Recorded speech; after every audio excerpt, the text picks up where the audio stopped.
Ameenpur municipality పరిధిలోని పెద్ద చెరువులో గల్లంతైన వ్యక్తి మృతదేహం లభ్యమైంది. సంగారెడ్డి జిల్లా అమీన్పూర్ మున్సిపాలిటీ పరిధిలోని పెద్ద చెరువులో నిన్న ఆత్మహత్య చేసుకున్న వ్యక్తి హఫీజ్పేట్ ఆదిత్యనగర్ కాలనీకి చెందిన బషరతుల్లా ఖాన్ గా గుర్తించిన పోలీసులు తన మొబైల్ ఫోన్ చెప్పులు ఆత్మహత్యకు గల లెటర్ పెట్టి నిన్న ఉదయం ఆత్మహత్యకు పాల్పడ్డాడని ఈ రోజు ఉదయం మృతదేహం లభ్యమైంది. కేసు నమోదు చేసి పోస్టుమార్టం నిమిత్తం పటాన్చేరు ప్రభుత్వ ఏరియా హాస్పిటల్కి తరలించామని ఎస్ఐ దుర్గయ్య తెలిపారు.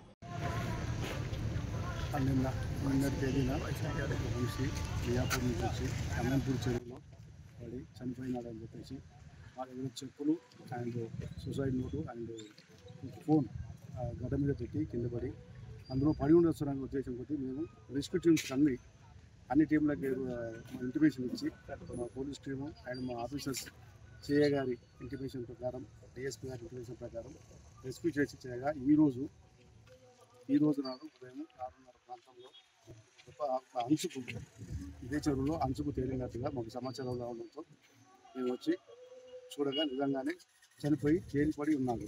అతను తీసి గవర్నమెంట్ హాస్పిటల్ పోస్ట్మార్టం గురించి గవర్నమెంంట్ హాస్పిటల్ పటాన్చేరు గారికి పంపించారు. అతని పేరు పూర్తి వివరాలు ఏంటంటే బర్కతుల్లా ఖాన్. అతని ఏజ్ 28 సంవత్సరాలు. అతను హఫీజ్పేట నివాసిగా తెలిసింది.